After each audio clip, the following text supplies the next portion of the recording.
வணக்கம். நீங்கள் பார்த்து கொண்டிருப்பது எம்எம் ஃபார்ம் மதுரை மாவட்டம் கள்ளிக்குடி தாலுக்கிலிருந்து பேசுகிறேன். நம்மள்கிட்ட நாட்டுக்கோழிகள் அதிகமான அளவில் இருக்குது. அதுவும் இல்லாமல் குறிப்பாக உண்மத்துக்கு அதிகமான அளவில் நம்ம விற்பனை செஞ்சுட்டு வந்துருக்கோம். உங்களுக்கு தேவையான கான்டாக்ட் பண்ணுங்கள். அதே மாதிரி நம்ம விதைகள் அகத்தி கோயில் சொன்றனின் சவுண்டல் வேலி மசால் விதைகள் விற்பனை செஞ்சுட்டு வந்துட்டுருக்கோம். தமிழகம் முழுவதும் டிரான்ஸ்போர்ட் பண்ணிகிட்ருக்கோம். உங்களுக்கு தேவையான கண்டிப்பாக நம்மள கான்டாக்ட் பண்ணுங்கள். நம்ம நம்பர் டிஸ்கிரிப்ஷனில் இருக்கும். இன்றைக்கி நம்ம பார்க்க போகிற டாபிக் என்னென்னா, கோழிகளுக்கு வெள்ளை பூசணி அதே மாதிரி பாகற்காய் இது கொடுக்குறனால என்னென்ன நன்மைகள் நடக்குதுன்றதை பற்றி பார்க்க போகிறோம். இது ஒரு இயற்கை முறையான குடற்புழு நீக்கம்னே சொல்லலாம்.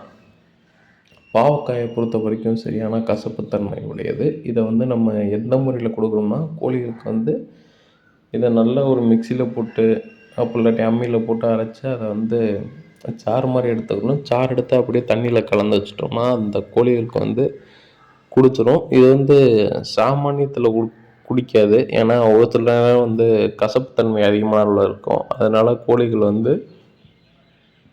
தாகம் எடுக்க போகும்போது ஒரு மதியானம் வரையும் தண்ணியே வைக்காமல் அதுக்கப்புறம் நம்ம தண்ணி ஊற்றி வச்சு இதை கலந்து வச்சோம்னா கோழிகள் நல்லா குடிக்கும். அதனால் குடற்புழு நீக்கம் வெளியில் வந்துடும்.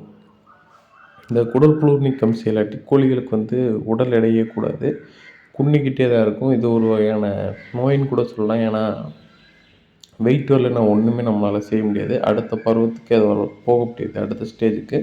அதே மாதிரி வெள்ளை பூசணிக்காவும் நம்ம கொடுக்கலாம். வெள்ளை பூசணிக்காவை பொறுத்த வரைக்கும் சின்ன சின்ன பீஸாக வெட்டி நம்ம கொடுத்துட்டு வந்தோம்னா கோழிகளுக்கு குடற்புழு நீக்கம் சிறப்பாக இருக்கும்ன்ற நம்ம ஃப்ரெண்ட்ஸ் சைட்லாம் சொன்னாங்க. நம்மளும் கொடுத்து பார்த்துருக்கோம். அதற்கான ரிசல்ட்டும் விரைவில் நம்ம போடுவோம். ஏன்னா அதனுடைய எச்சத்தில் அதனுடைய புழுக்கள்லாம், இறந்த புழுக்கள், அதே மாதிரி ஒரு சில உயிரோடு உள்ள புழுக்கள்லாம் வெளியில் வந்துடும். அதையும் நம்ம டைம் இருக்கும்போது வியூ பண்ணி போடுவோம். நம்மள்ட்ட இப்போதைக்கு 1 மந்த் சிக்கு ஒரு 8 இருக்குது.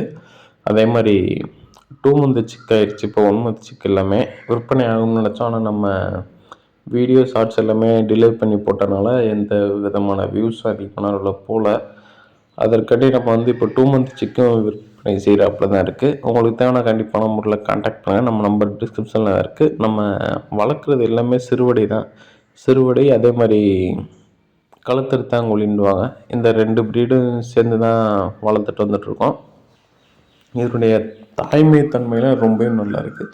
ஏன்னா நம்மளை பொறுத்த வரைக்கும் யாரையுமே பக்கத்தில் போகக்கூடாது. குறிப்பாக இந்த சிறுவடையை பொறுத்த வரைக்கும் கிட்டக்கு போனோம்னா நம்மளே நல்லா கொத்துவாங்க. அந்தளவுக்கு நல்லாயிருக்கும். இந்த மாதிரி நம்ம கோழிகளுக்காக இருக்கட்டும், இல்லை ஆடுகளுக்காகட்டும், நம்ம குடற்புழுவே செய்யலைன்னா அதனுடைய எடை கூடாது. அது எடை கூடலைன்னா அடுத்த கோழி அப்படி இல்லாட்டி சேவல் முட்டை போடாது. அந்த மாதிரி வளர்ச்சி இருந்தால் தான் அதனுடைய அடுத்த கட்ட நடவடிக்கை சிறப்பாக இருக்கும். வளர்ச்சி இல்லைன்னா அது கோழிகளுக்கு எந்த விதமான இதுவும் இருக்காது, நன்மைகள் இருக்காது. நம்மளுக்கும் அது ஒரு இழப்புனே சொல்லிகிட்டு இருக்கலாம். ஏன்னா வயிற்றுக்குள்ளே குடற்புழு கிருமி ஓவராகி கோழிகள் இறக்குறதுக்கு ஏற்படும். குறிப்பாக நம்ம ஆடுகளுக்கு நம்ம வளர்த்த இதுலலாம் ஒரு சில டைம்லாம் அந்த மாதிரிலாம் ஆயிருக்கு. ஏன்னா இந்த குடற்புழுனால பல விஷயங்கள் நடந்துகிட்ருக்கு. அதனால தான் சொல்கிறோம், நம்ம கோழிகளுக்காகட்டும் இல்லை ஆடுகளுக்காகட்டும் குடற்புழு கண்டிப்பான முறையில் செஞ்சுருங்க. ஒரு மாதத்திற்கு ஒரு முறையோ அப்படி 2 மாதத்திற்கு ஒரு முறையோ நம்ம பண்ணோம்னா ரொம்ப நல்லது. கூடிய சீக்கிரம் நம்ம எந்த மெத்தடில் போடணுன்ட்டு ஒரு ஃபுல் டீட்டெயிலாகவே நான் வீடியோ போடுறேன், ஷார்ட்ஸ் மூலியமாக போடுறேன், பார்த்து தெரிஞ்சுக்கோங்க.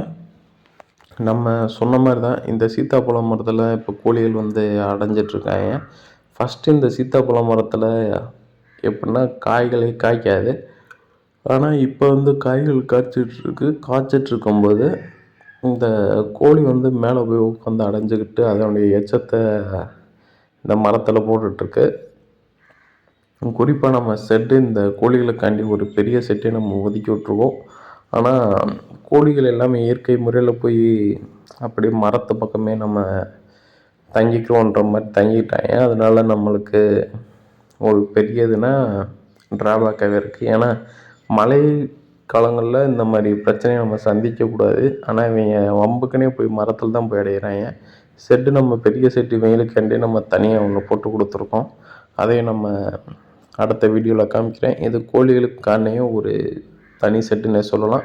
குறிப்பாக நீங்கள் கோழி குஞ்சு அந்த மாதிரிலாம் எப்படி சொல்கிறது, ஒன்மத்தி சிக்கு இந்த மாதிரி அடை பொறித்த கோழிகள்லாம் வளர்க்கும்போது கண்டிப்பான முறையில் நீங்கள் வந்து ஒரு கேஜ் மாதிரி செஞ்சு வச்சுக்கோங்க. ஏன்னா கேஜ் செஞ்சு வச்சுக்கிட்டா நம்ம கோழிகளுக்கு வந்து நல்லது.